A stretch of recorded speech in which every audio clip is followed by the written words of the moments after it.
Good morning.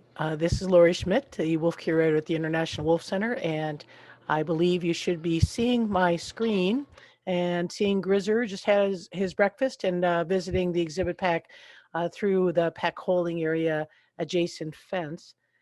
So this morning we're going to try something a little bit different. We're going to try to incorporate closed captioning. So as the typical format for these webinars, I allow, welcome people to type in questions, and I can then be able to hopefully address them or try to find resources for you if they're a little bit more in depth.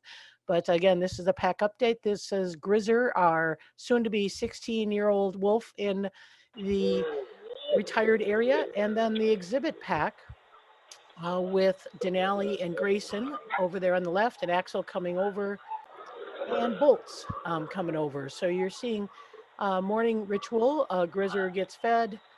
He gets the gate opened, and he gets to be able to have some face-to-face time with the wolves. And now we're keeping that gate open so that he has that opportunity to come and go. Although as the temperature is warm, the wolves have become more nocturnal. And that means that they're sleeping most of the day, typically up in the woods, and then active. Actually, they're probably more a term we call crepuscular, meaning that they're active at dawn and dusk and not so much in the middle of the day. We are seeing some posturing from Axel, high tail, a little bit of what rank order growling going on, nothing too intense, just a little posturing over Grayson. And then he comes over and postures towards Denali as well. So, like I said, I am going to try to address questions in the chat and see if I can answer some basic questions about the pack. And the first one comes from Donna. She said, "Did I see the wolf care people cleaning the raven guana off of the rocks yesterday?" Yes, we are starting the spring cleaning. This would have been a Working for Wolves weekend, meaning that we have twice a year a group of dedicated volunteers who come up and help us with revenue and help us with, I guess, the nastiest jobs on the planet sometimes, picking up all of that wet hay that is filled with various scat, urine, beaver intestines kind of thing that's been laying around in the snow and ice all winter. So we are tasked now with that task ourselves. So the four of us who are in quarantine are going to be doing that in the next month. So we're taking that hay, raking it, and then trying to wash off the raven droppings on the rock. So we use Dawn dish soap, which has been pretty effective. And as you're probably aware, Dawn dish soap is a commonly used thing for oil slicks and for waterfall cleaning. And so we know that it's relatively safe. Again, any chemical you always want to be concerned about, but we've not had any issues with them. The wolves scent rolled on it yesterday. That was an interesting new smell for them. That's the same thing that we use for washing the windows. And we often see them scent roll up against the windows when we're done. So that kind of defeats the purpose of washing our windows. So you just saw Axel do a RLU, raised leg urination, and then a scrape of the ground to broadcast his scent, all with a T2 tail, straight back, actually T1 over his back. And then Bolts comes over, and we'll see if Bolts does an overmark. And an overmark is usually when another wolf investigates where someone else marked and then wants to show a little bit of status. And I do not see Bolts showing any status there. So not uncommon. Bolts, again, we talked about as a pretty low-ranking pack member, pretty timid. So scent marking is one of those things where a wolf will mark and scrape the ground to broadcast their scent. But yet, if you're a lone wolf traveling through an occupied territory, marking may be something that you avoid doing because you don't want to give away your position, especially if you're vulnerable in a strange wolf territory. So marking, even in captivity, you would think in captivity because they don't use marking to defend their territory like they would in the wild, that it wouldn't have as much meaning, but we still do see some interpretation of that marking behavior. So that hopefully kind of addresses the cleaning behavior. Tony, welcome, Tony. He comments that ravens are making a bunch of noise. Ravens and wolves, a symbiotic relationship at its finest. I couldn't agree more. I think when you study social, kind of a social behavior, I think ravens have a tremendous role or communication level, and that we see here as the ravens congregate anytime there's food. And last night we did feed the wolves. We've been increasing the feedings a little bit because obviously with the change in routine, we want to make sure that any kind of food related and tension that may happen from competition is reduced. And so we are now feeding Tuesday mornings, just chicken and pork. Thursday nights, beaver and a couple of deer legs. And then Sunday night, they're going to get a torso and a few more beaver. And so that's what happened last night was food. You can see the raven eating off of some leftover beaver there last night.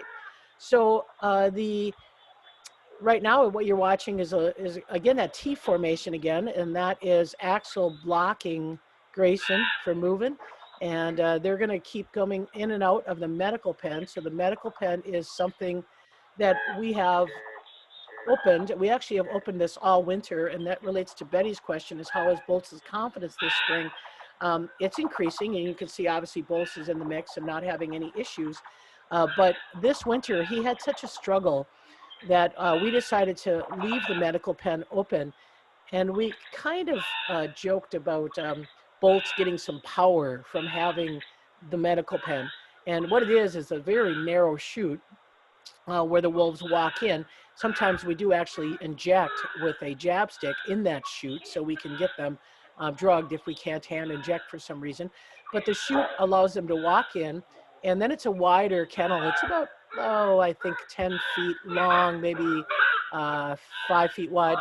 And he turns around and he faces the other wolves in the kennel. So he goes in and he's protected. Interestingly enough, there's sometimes where Grayson is in there, and you can see Axel trying to come up from behind there. And Grayson will get locked in because Boltz won't let him out. So Boltz gets a lot of power from having that ability to face off and not have to worry about somebody coming behind him.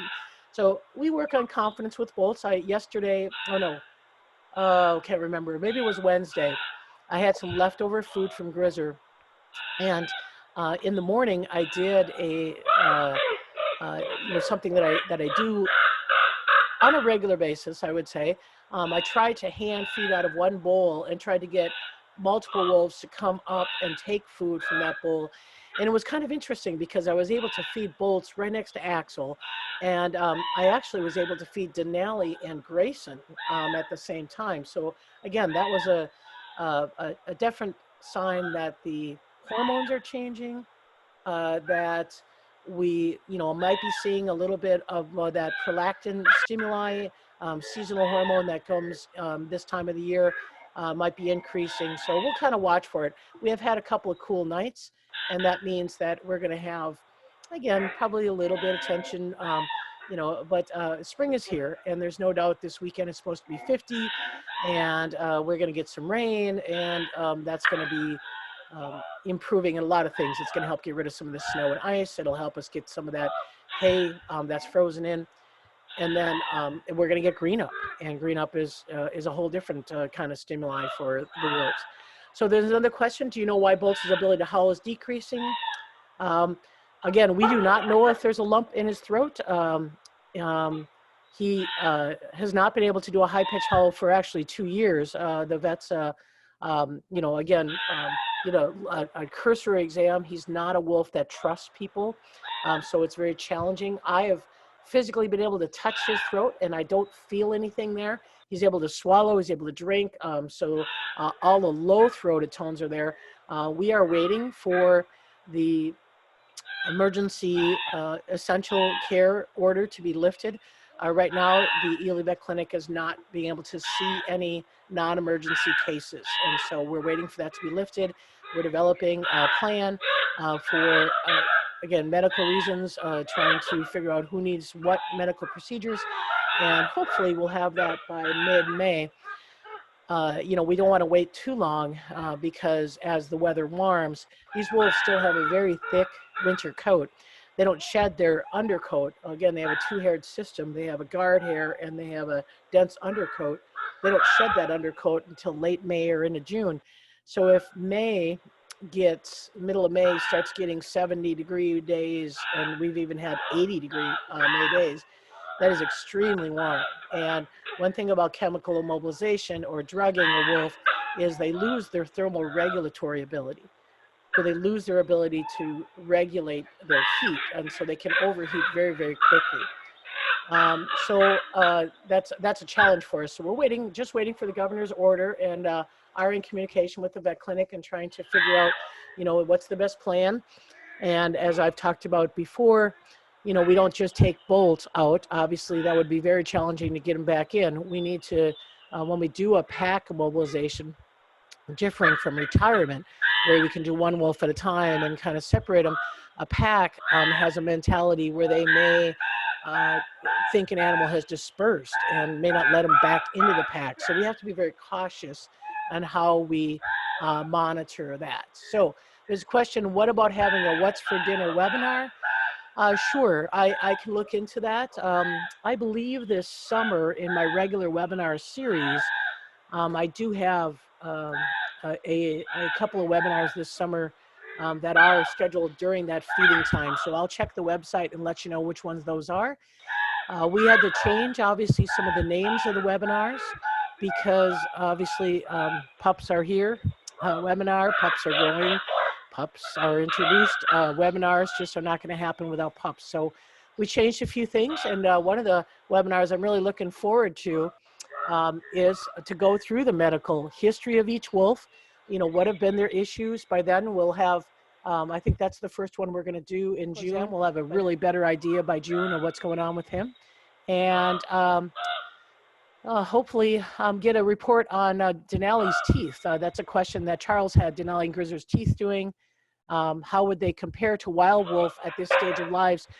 First of all, wild wolves are not usually living to be 12 or 16 years of age. So just by the fact that they're living this long is pretty remarkable in captivity. Most wolves decline by 8, 10, might be an old wolf. I think there's been some recordings of 12, 13, 14-year-old wolves. I think Yellowstone may have had one, but it's very, very rare. So in our work here at the center, we also cooperatively work with the USGS, and we help clean some of their skulls, the USGS Wolf and Deer Project. And it's always interesting to us to do skull cleaning on some of these wild wolves and look at the same kind of abscess that Denali and Gryzor have had in those upper premolars. We'll see those on wolf skulls that we clean where the actual bone is gone. And these wolves have lived through teeth decay to the point where it's decayed and taken out their upper, their jawbone, and yet they still are alive. And sometimes those skulls look like that had, may have happened years before we're cleaning them. So I think they're doing pretty good. Gryzor just finished a bout of antibiotics. It wasn't like a day after the antibiotics were finished that he had a pork roast.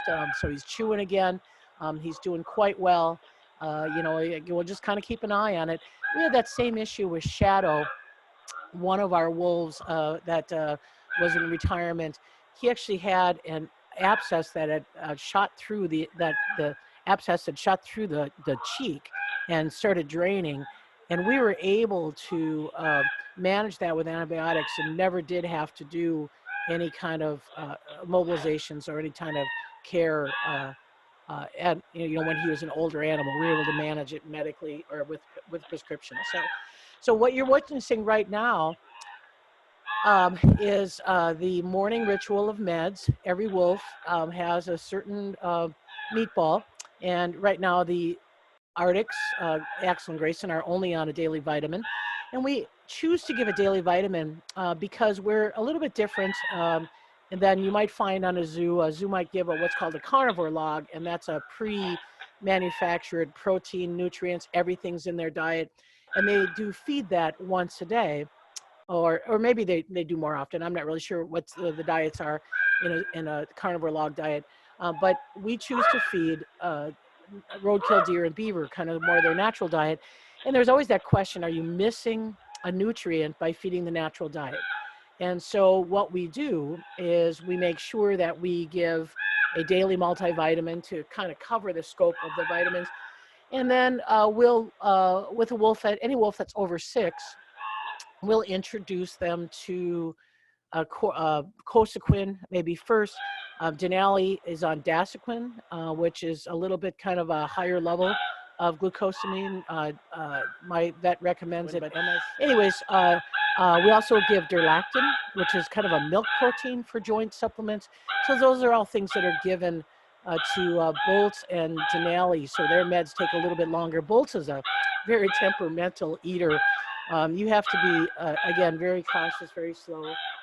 So here in northern Minnesota, we may not have the strongest internet connection. So as we're all trying to learn and teach from home. So anyways, yeah, so I was just explaining technology is one of those things where we, we rely on it. And then when we find that we're not quite where the rest of the world is, we are reminded of all the wonderful things that we do have. And one of those is wolves, and there are wolves being wolves. That was Grayson, did a grab bite behind Denali. And again, this is a challenge we've been trying to deal with in the last, I would say, probably year, really, I'd say since well, probably 2 years since Aiden got retired out. We're seeing a lot more of Grayson kind of trying to posture, and a lot of Grayson's nervous anxiety manifests itself into grab biting. The lack of leadership, certainly the strong bond that Aiden and Grayson had left him a little bit vulnerable. And unfortunately, in his nervous anxiety, grab biting is a method of dealing with stress. And so that's something that we're dealing with. So that relates to Robert's question. With pups delayed a year, do you think Denali will stay in the exhibit pack? I do not know. I think we are monitoring, obviously, Denali's the oldest wolf we've ever managed. Most of our wolves, by the time they were 10, have been out of the pack, meaning that we don't want to have a circumstance where we have wolves this old. But we, with Denali, you can see he's right in the mix there. Denali's not isolating himself. He's not in a circumstance where he's timid about this. As a matter of fact, typically, and I probably did get it on camera, if Grayson goes and grabs him, he goes and chases Grayson. And so some of the anxiety that we face with Grayson and Denali goes way back to when Grayson was a pup. Denali was quite a bit harder on their integration than Aiden was. Aiden was very, very welcoming, very accepting. Denali, not so much. And so when I do their webinar, Aiden and Denali are going to have a webinar broadcast on the 27th. That's Monday night. We're going to talk about their history, and I'm going to show you some footage of just Grayson just terrified, tail tucked by some of Denali's antics. So I think there's a little bit of a weak bond that was created there. The other interesting thing was that I posted a short YouTube on Monday for people who don't have time to watch the more lengthier broadcast here.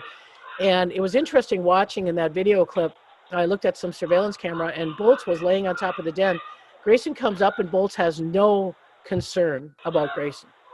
And oftentimes Grayson goes into the holding with him. Grayson doesn't have an antagonistic relationship with Bolts. Grayson's issue is with Denali. All right. So anyway, so back to the questions. We are, like I said, with Bolts, it's not an issue with Grayson. It's an issue with Denali. With Axel and with Denali.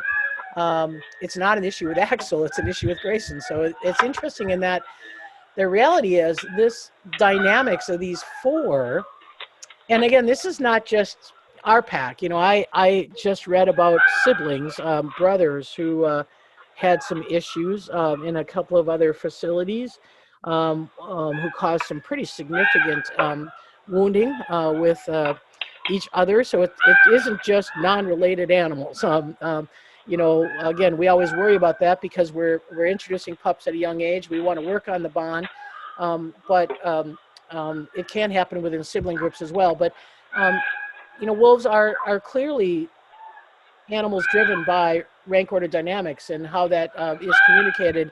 And we know that external stress can be an issue. So we're always very mindful about, what we're socializing the wolves to, how they deal with, uh, you know, things work around the exhibit. As a matter of fact, the Working for Wolves crew that would have worked this weekend, we have protocols on when people can come out, how long we do work, how long we hold off the wolves. And that's why you're seeing wolf care staff doing this work now, kind of, pretty slowly. Just, yesterday, one pail of water to do a few rocks. You obviously see we have a lot more rocks and a lot more raven droppings that have to come off of this exhibit, and a lot more hay. We're just doing it slowly, and by having wolves care staff do it, the wolves are more comfortable with it, and that makes them kind of less stressful. So some of that redirection again could just be, again, competition over food. It could have been, I did notice something, and I don't know if you caught that before, but Grayson, both Axel and Grayson did it. When Denali was standing and getting his meds, I first watched Axel come over, and I saw Axel sniff the back of Denali. And again, anal scent glands are your, social security card for wolves. And so I noticed that, and I thought that was kind of strange, that he sniffed, and then he kind of sniffed down his leg. And then I saw Grayson do the same thing. And so there's a couple of things that, I'm interested in. One of them is certainly, stress hormone, cortisol. And, are there expressions of stress that might be being picked up on by the wolves that make an individual vulnerable? So let's say Denali, who's older, who knows he's vulnerable, certainly, got hips like that, you got to be recognizing that you're not as young as you used to be. And then he's standing at the gate, at the fence, trying to get his meds, and he senses competition. I wonder if his internal stress and cortisol doesn't ramp up a little bit, and then makes, for some kind of an expression of that scent, and then the wolves pick up on that, and then they take advantage of that. So that's something that we're kind of watching for. So we've got a little bit of ritualized dominance going on right now, and this was prompted by Grayson doing a howl. And it's interesting when they're howl that in the wild, if you look at footage of wolf howling in the wild, they say that they howl to rally. And when they rally howl, they get back together, and then they reassert their rank. And that reassertion of rank is something that can. Sorry. Yeah. Okay. You can go ahead and give a distraction if you want to give a couple of those deer legs. That's fine with me. Go ahead. So anyway, so the reassertion of rank in the wild might be related to the fact that, you might have been separated. You might, there's many research studies that talk about different hunting patterns, where in winter it might be more pack hunting, in the summer it might be more, one or two individuals going out to, to catch a beaver or, prey on fawns or calves, and so they don't necessarily hunt as a group. And yet when they come back from that separation, they may have howled to rally, and then they come back and they reassort rank. This is something I've been noticing quite a bit in captivity. When they howl, it's almost always followed up by this rank order behavior. So that's a little tension for bolts. What was interesting is Grayson started it. He had a little partial howl up towards the hill. And, certainly with a feeding last night, we have beaver smell in the air, no doubt. Tony's comment earlier about ravens and wolves communicating, there's no doubt that wild wolves hear ravens. And when ravens flock, We see that on roadkill when I pick up roadkill that the ravens are flocking, and wolves know that. Wolves, there must be something dead. If four ravens are together, there's got to be something dead.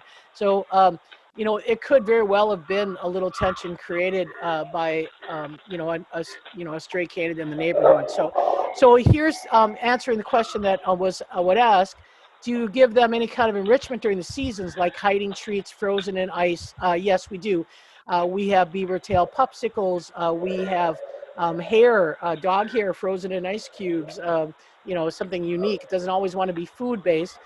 More food creates competition, so I don't want it always to be food based. One of my favorite enrichments, and Aiden's favorite as well, was lavender scents. We would spray lavender scents on the ground, and he would roll on it, and then he would like lay on it for like 5 minutes, kind of having kind of the aroma or the scent, keeping them occupied. So there's that grab biting again. And this is a concern for me if Denali has to be retired. This is a concern for me for bolts. Again, this is just young animals posturing. And I was hoping the deer legs would create a distraction, but they didn't. So the challenge we have is trying to trigger, okay, what started this? How do I get in the mindset of solving this? And unfortunately for me, I'm sitting right here. I can't just walk out and deal with it right now. But that's kind of the idea of distractions. But distractions have to be novel. So again, the deer legs are not as novel because we're feeding that on a regular basis. So typically what wolf care try to do is go about your business. If you can create a little normalcy back into the circumstance, whatever ranked up the stress, calm it down. The last thing wolves need is excited people yelling or getting stressed out. That does not help. Wolves feed off of energy. Somewhere in there, somebody had some negative energy, and they're feeding off of it, and they're taking advantage of bolts, who's again showing that timid behavior, and it's just what animals do. I mean, this is kind of the DNA of wolves. I mean, energy driven, and we try to curb that as best as we can. We try to identify it, and this is why the surveillance camera is so critically important to me, because if this was going on all day long, I obviously have a different scenario. This is going on during a short period of interaction, and then later on in the day, I'll see bolts, tail wagging, rubbing up, rolling over, sleeping with somebody. It's not, they don't hold grudges. It's not I should say that because I still think Grayson remembers how Denali was, but the reality is it seems like they live in the moment, and when that moment's over, that's kind of how they function. So that's a huge part of our job, is keeping track of what's going on, how are things happening. And again, this is a seasonal thing. This is a morning thing.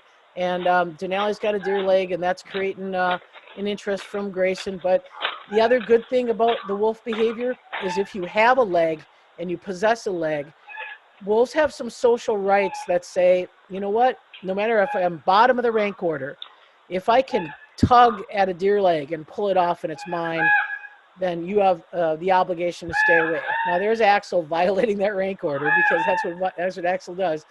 Axel's rules don't always apply to him. So we're working on that. But there's another question here. Is there a certain brand of prolactin I give to the wolves? No. Prolactin isn't a chemical that we provide. It's a natural occurring chemical within the body of wolves, of actually all mammals. In wolves, it's been tracked to be seasonal. It's been in higher concentrations with obviously whelping. If you're reproducing pups, that's kind of the idea of the nurturing hormone for us. And again, we don't have enough blood data to really be able to assess that. But for us, we every time we witness a pup introduction, we see stimulation of hormones that trigger salivation, excessive whining, nurturing, caregiving, where when we bring pups on site, we introduce them to the adult wolves as soon as we can, that they come to the site and it's safe, from the standpoint of external temperatures. We don't want to bring them out in a snowstorm to meet the wolves when they're 12 days old. But as soon as we can, we give them face-to-face contact, because we want to trigger that prolactin in the adult wolves. And so we have many, many clips of introductions where the wolves just start drooling and drooling and drooling when they see those pups. So we know that we're triggering that hormone. Unfortunately, a lot of the hormone work is difficult to sample, meaning you need blood samples. And we've talked about how challenging that is for us to get blood samples. We've been doing more with saliva sampling and trying to figure out if that's an easy way, because we can certainly get saliva.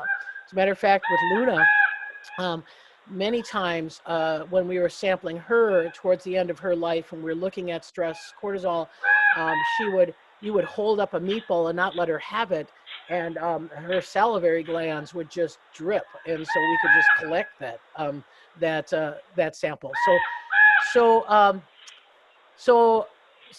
Sosha is 11. She has a question on how many positions are there in a wolf pack. That's an excellent question. We have had old science that used to say that there was a top pair of wolves called the alphas, and then there was a second pair of wolves called the betas. Now science is just saying you have parents. So the top pair we call the dominant pair, and that's usually the parents. Then we have what are called subadults, and subadults means subordinate adults, adults that are, maybe in a human family, they might be the teenagers. And then you might have, yearlings, wolves that were just turning a year of age. So they're kind of like the preteens, like 11-year-olds. And then you might have the newborn pups.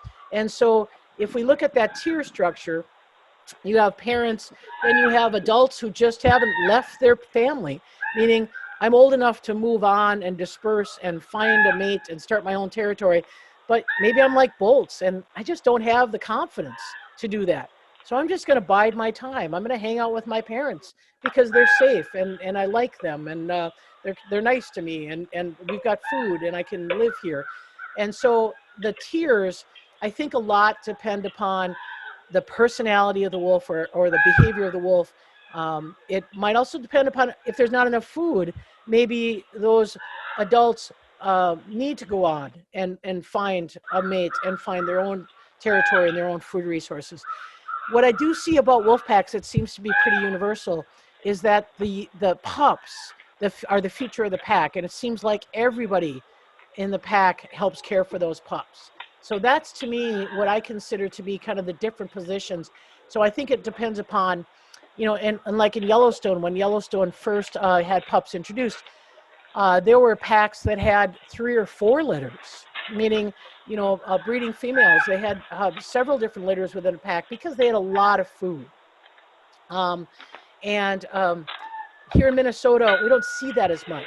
The evidence seems to suggest that single litters are more likely what happens, because I think Minnesota has more wolves, so it has more competition. We also are in a northern climate, so we don't have a lot of food resources. As a matter of fact, it's been a very, very hard winter on deer this winter here in Minnesota. So we suspect that that might influence the reproduction of wolves next year, having less pups. So there's another question from Keith. Keith, how you doing? Is that a possibility that Denali could join Gryzor when that time comes? I certainly have been watching that fence line. So when I look at this fence line here and I watch Denali over there and I see less and less dominance, I wonder if maybe Gryzor could, have some kind of daytime supervised visits. I don't know. Gryzor is old. There he is. So Gryzor's sleeping in the back. He loves this. For the Working for Wolves crew, Gryzor says, pause up to the work that you guys did putting that roof line over there. He loves that area. It's free of snow. It's in the sun. It's protected from the elements. That's where he spends almost all of his time right now. But Gryzor doesn't seem fazed by Denali being over there. So, they might be okay. But Denali is pretty food defensive. I certainly wouldn't ever allow them to have to compete for food. And I hope, that we have a circumstance where Denali gets to stay in longer for Bolts' sake. I would never do anything that would be negative for Denali's health. Certainly I want to watch those hips. I've a challenge with Denali. He doesn't like to take his meds. So he doesn't like to take his joint supplements. So I wish I could talk to him and say, please take your joint supplements. It'll make your life easier. But he is, he's a very, very impressive wolf when it comes to presence, meaning he can stand there in posture, even when he's sitting down, and just his presence seems to remind the other wolves that he's, been there. He's been, in a kind of a more dominant role, and it seems to be able to control it. So the other thing I know about Denali is he can guard food like nobody's business. So as a matter of fact, I guess last night he buried an entire beaver that we fed, cached it, took it and cached it. He'll keep other wolves away, meaning when we feed the deer or the beaver, he decides who gets to eat in here. So that kind of mental control, even though he's got bouts of a little bit of physical challenges, the mental control he has is very, very powerful. So like I said, the moment is over. Whatever caused that stress to ramp up and redirect, it's done. Bolts and Denali free to move around. They're not having issues. And again, Axel and Grayson, they went about their business. So we just have to be mindful of it. I do think it's, again, triggered by competition and triggered by, greetings.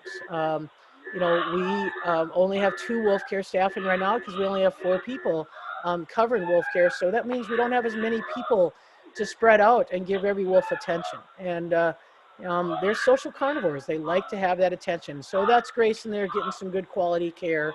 And I'm, happy about that. So to Axel and Grayson, being Arctic wolves showing the additional heat stress during the summer months that maybe the other wolves don't. Actually, they don't. And one of the reasons is their white coat reflects heat. The darker wolves, and Luna used to be just challenging in the heat. She would lay in the sun and you couldn't even touch. She was a dark phase wolf that we used to have here. She passed away last November, and you could barely touch her body, your hand to her hair because it was so hot. So the light color, plus they're younger animals deal with extremes much better. So I think that's certainly something that we want to make sure that we're always monitoring that. We have a great exhibit from the standpoint of vegetation. I spend a fair amount of time assessing tree health here, making sure that we have good quality vegetation to make a lot of shade. Plus these rocks are nice and cool. Once we get this snow melt over here, this pond will be active and they'll have that to cool off as well. So Leah has a question: at what point do you decide to throw in distractions? That's an excellent point to de-escalate tension. That's a training thing that I'm, for me it's intuitive. This morning I just felt that Bolts was having a little bit more of a challenge, and he'd had such a good week being able to hand feed with me, with Axel, and I didn't want to lose momentum for him. So I was more reactionary today than I probably would have been. If I would have been out there, I would have picked up a couple of beaver vertebrae or something laying around, and I would have maybe tossed them in the woods and done something like that. Is enough of a distraction. But I certainly leave it up to the judgment of the wolf care staff that are in there on when they want to deploy it. We just have to make sure that we're creative and come up with different things. So Robert asked, would you possibly retire Bolts and Denali at the same time to let them live together? Boy, Robert, that wouldn't be in Bolts' best interest. He's only 8. Denali's 12. And we know Aiden died at 11. We certainly don't feel that that's in Bolts' best interest to retire at the age of 8. Likelihood of Gryzor passing in, within a year, Denali passing within a year, that gives Bolts 7 years of being alone, and that's not in our best interest. So again, I caution people to remain calm. If you see something, if you wish, you can email it to me and say, hey, I saw something that concerned me on the cameras at 9:42, and check it out. I'm always welcome those kinds of emails to check it out.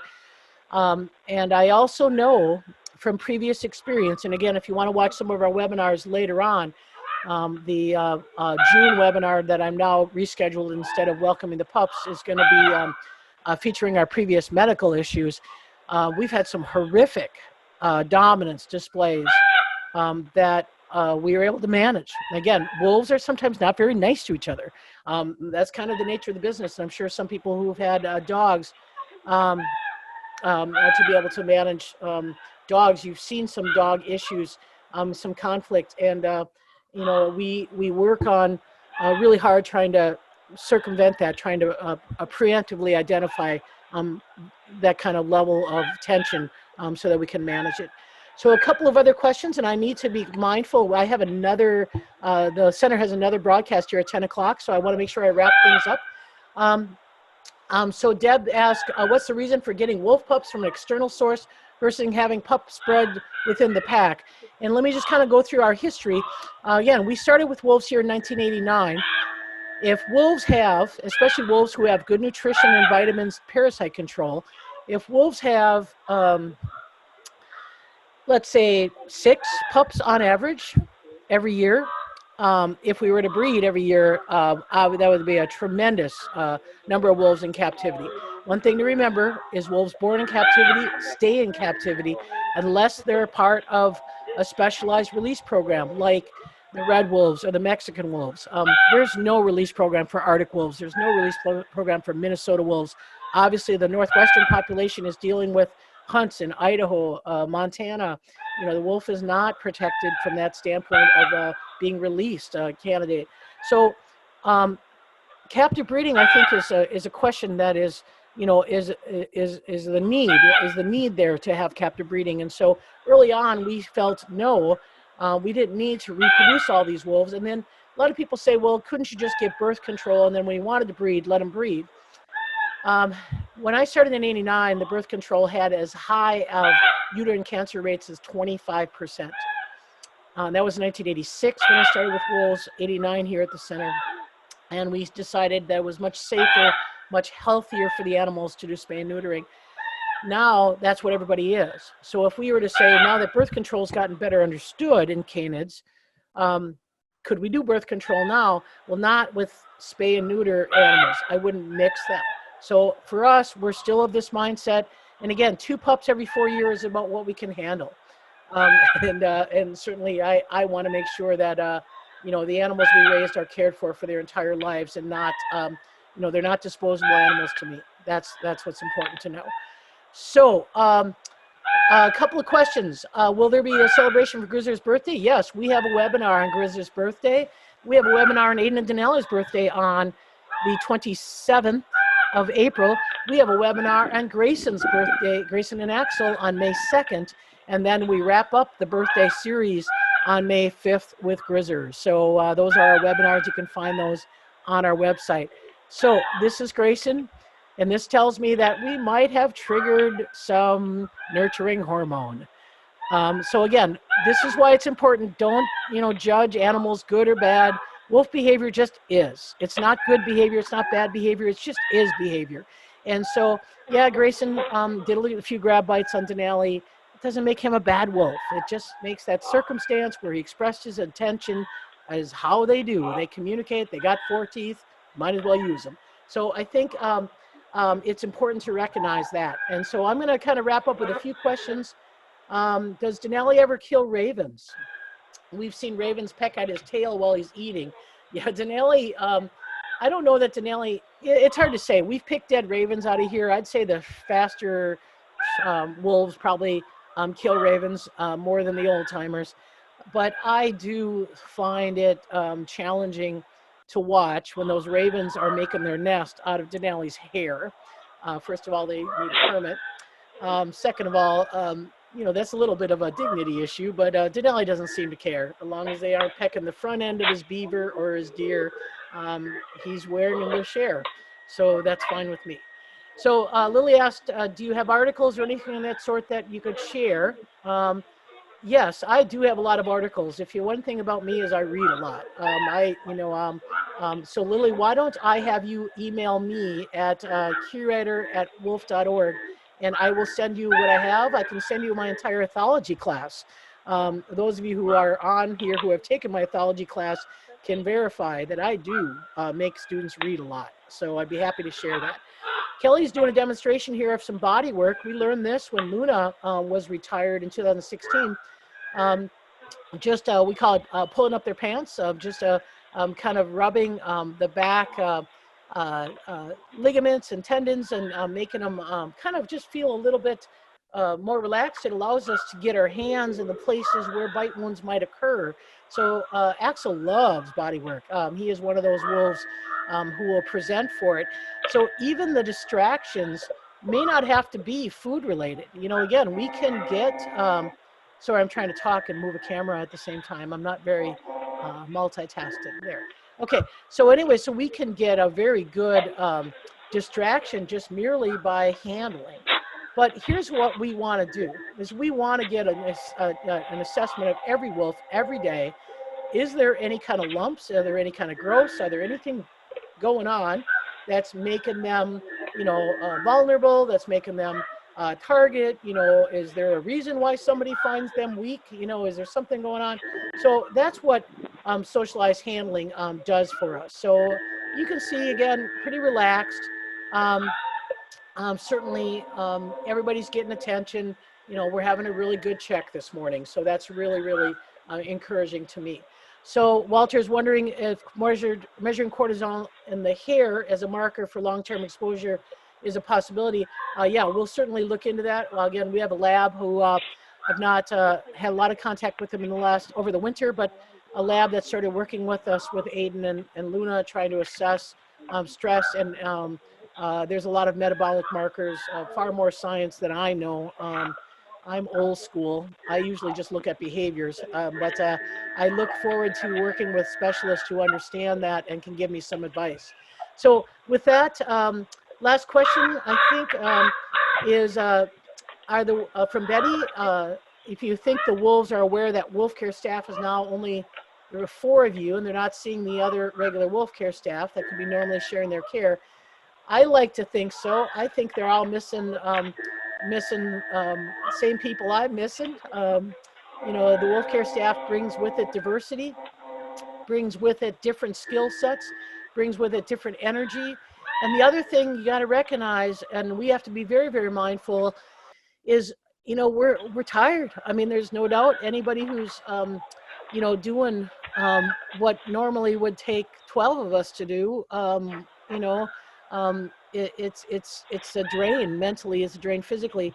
We have to be careful that we don't let that energy, you know, externalize to the wolves. And so we want to make sure that we're doing what we can, you know, to get all this work done, to do what we need to do to, you know, calm the pack down, to plan for medical exams, to do all this stuff. And we got to take a breath, and we got to be fresh, and we got to be, you know, calm, because they can pick up on that tension. I'll guarantee you, Axel, 2 weeks, probably around the time that the pup announcement came out, there's no doubt Axel and I had issues. He was jumping on me, he was grabbing me, he was posturing over me.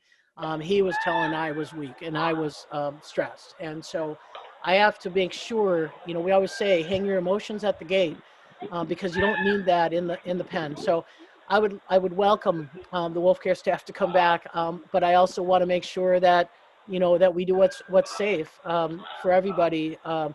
You know, I quarantine. I mean, I literally don't have a life. My partner doesn't have a life. I mean, we have made changes to what we do so that we are safe, so that I know that I'm not bringing anything to this site. You know, taking my temp every day. You know, making sure that I'm healthy, so I don't bring anything into this site.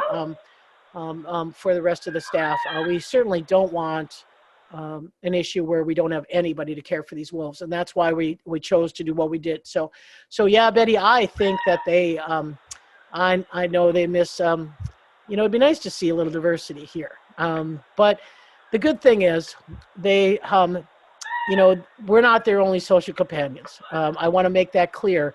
Our role in wolf care is to do their care. They're the social pack animals. They're each other's companions. So my job is to make sure that they feel comfortable they have what they need to be able to interact. And so, like I said, that little tension that Bolts felt, you know what? It's over. He's now hanging. He's hanging with his buddy, you know, chewing on, I don't know what he's got, but, you know, it's a non-issue. And so I just want to make sure that I'm on top of these things, that I'm monitoring what triggers them, and make sure that you know, that I keep that in mind. So I think I'm going to wrap up here. I missed one for you, Debbie. She talked about calm things that work for their dog. When their dog is barking at something outside, quietly tell her to shush, and then use her inside voice, and she'll get it quietly making noise and calm her. If I yell, she gets more excited. Yep, that's energy. And so, you know, sometimes I yell to make a distraction, you know, loud noise, but I'm more likely to do a half bark, maybe sometimes, meaning not a constant yell, but a quick noise. A half bark is a warning alarm system that wolves use, and I try to mimic that. But picking up a beaver skeleton, I've never seen a wolf yet that doesn't wonder what's flinging through the air and have to go chase it. So that's my go-to move. So if you see me flinging beaver, it's not that I've lost the last remaining sense of my abilities. It's usually a great distraction. So thank you for watching. Again, we tried the closed captioning. Please give Krista all the credits here for trying to keep up with me, who talks too fast and says too many words. But we will continue to use that service. So if you know of anyone who does would like us to you know, make sure that we include things. Sometimes I can do questions in advance. You can always email me at curator@wolf.org if there's anything that you need to make this event more meaningful for you. So we'll keep doing what we're doing. Again, 7 days a week here for Wolf Care. And be safe, and most of all, be respectful of yourself and of your family and of your community. We definitely need that right now. And that's the message I want to make sure Axel hears as well. Be respectful of your pack mates. So thanks for watching, and we will see you again next week. But Monday, if you want to join us, Denali and Aiden's history all the way back from their puphood. And that's going to be at 5 o'clock on the 27th. You can register for that webinar on our website at wolf.org. Thank you.